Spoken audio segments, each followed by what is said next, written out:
back to the Diabetic Diet Show. Today's show is more of a quick tip. I want to talk to you about making mayonnaise. Did you ever notice how when you go out to a restaurant, the mayonnaise tastes so good? Well, it's because they're not using store-bought mayonnaise. I guess it's okay, but it's not really good. I have it, use it once in a while, but you know what's funny is that once you make your own mayonnaise and you get really spoiled because you can tailor it to how you want. One of the things about mayonnaise, like salad dressing, you'll notice one of the #1 ingredients is sugar. Well, those of us that are diabetic, we're trying to manage our sugar. Well, if everything you eat has sugar in it, it's pretty hard to do that. So the thing is, with making your own mayonnaise, is you're going to use good, wholesome ingredients. Now, I brought the eggs out, and these are warm. You need them at least room temperature. I took them out of the refrigerator, and I just put them in some somewhat warm water, and I got them to warm up a little bit. They must be warm. And then you need to use some good oil. There's like Crisco oil that you could use. There is a olive oil. Okay, now I have really good olive oil that I get from my sister. This is a basil olive oil. One thing about making mayonnaise is you want to use just plain oil.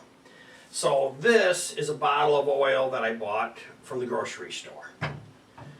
Another good option would be peanut oil, and this would probably be one of the more preferred oil for making mayonnaise. And here's another really good one, which is canola oil. Now what you want to do is to take your oil and your eggs, get everything all ready here. I've poured some of this in there already. And then pull your other ingredients. The other ingredients are going to be mustard. Now, mayonnaise has to have mustard. I know sometimes mustard is strong, but you have to have mayonnaise made with mustard. The mustard is part of the emulsifying effect that you need with the eggs. Now, horseradish is another really good option. So today I'm just going to do regular mustard. Then you have to have, to offset this, you have to have a vinegar. So it could be apple cider vinegar. It could be a white wine vinegar. Lemon juice is a real good option, and I think no matter what, I would use lemon juice. No matter what your plans are, I would put some lemon juice in there. Now, I have my white wine vinegar here that I'm going to use, and of course I recommend garlic.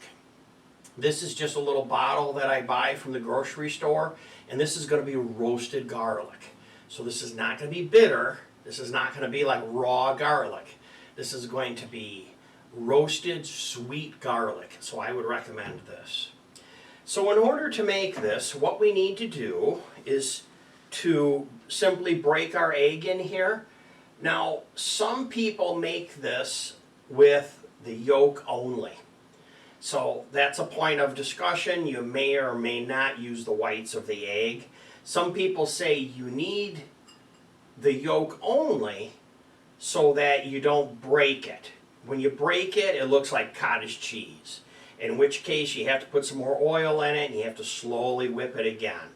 But no matter what you do when you're making this recipe, is you have to pour your oil in really slow. Maybe that's part of why people like to buy their own mayonnaise, because it's like potato salad. It's more work to make potato salad or beer than it is just to buy it. But this is worth it. If you'll make your own mayonnaise and then send me a message, let me know what you think. I think you're going to be really happy with this. So what I do is on a flat spot, I break my egg. You'll notice I didn't do that on the side of a pan, because you'll force the bacteria from the shell or parts of the shell into the egg. And then you won't be happy with that. Now, as far as the ingredients and everything goes, if you go to my website, tdds.blogspot.com.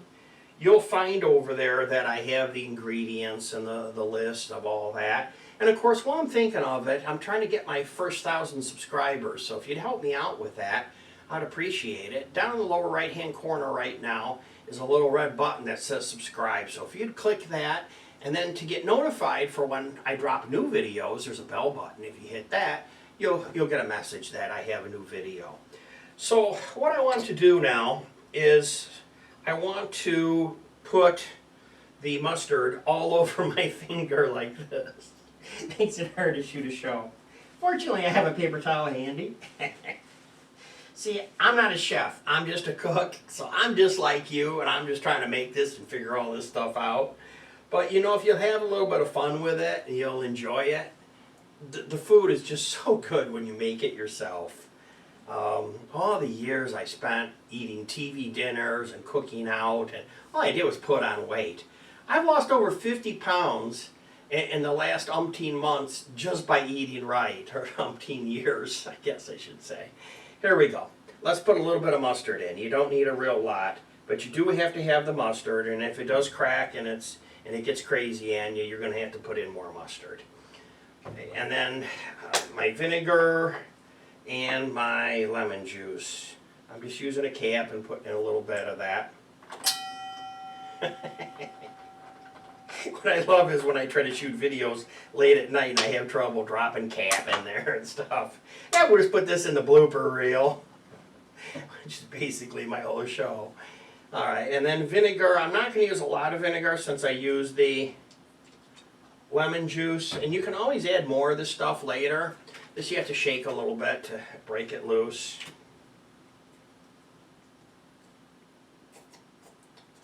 Yeah, I need to learn and shoot my shows earlier in the day because sometimes at the end of the night I get a little tired. But the next thing you need to do is you need to do this by hand.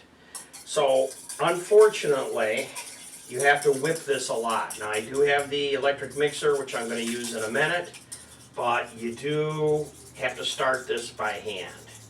So if you look all over the internet and you see about making mayonnaise, one of the things they're going to tell you is to literally put the oil in drop by drop. So I'll put some of this in and then I'll fast forward this. And of course, the more mustard you use, the stronger it's going to be. You might have to experiment with it a couple of times.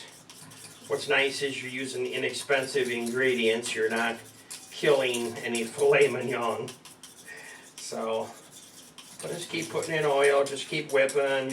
Make sure you use a mixing bowl. You know, the deal with a mixing bowl is that the edges on the bottom are round. So as you mix, you don't leave any dry ingredients anywhere.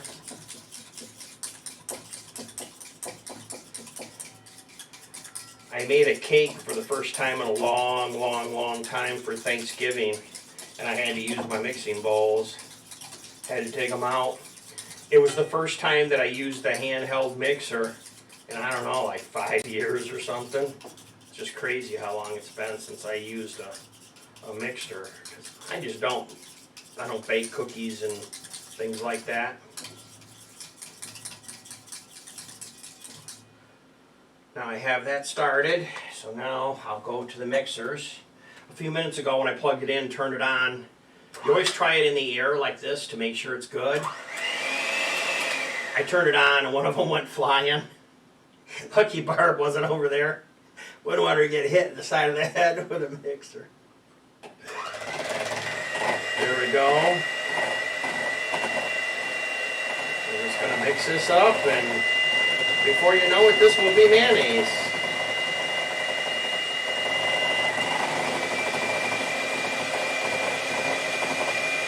I've changed the voltage input on the mixer. It was 110, I made it 220. Not really. Now what I'm doing is, I'm setting one of the blades down on the bottom of the bowl, and then I'm tipping it just a little bit. And when you tip it, it starts to mix.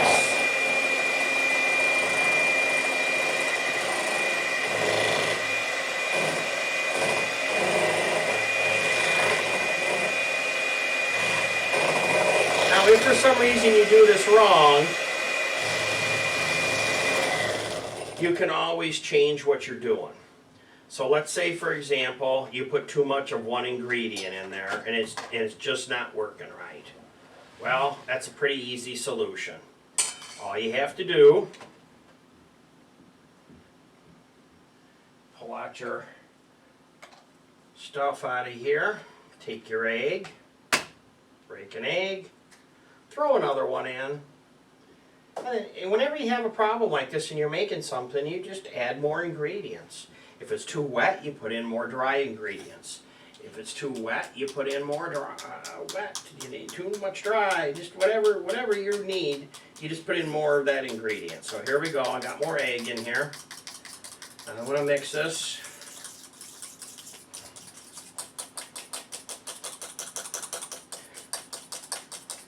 I read somebody online says you have to mix this for a ridiculous amount of time.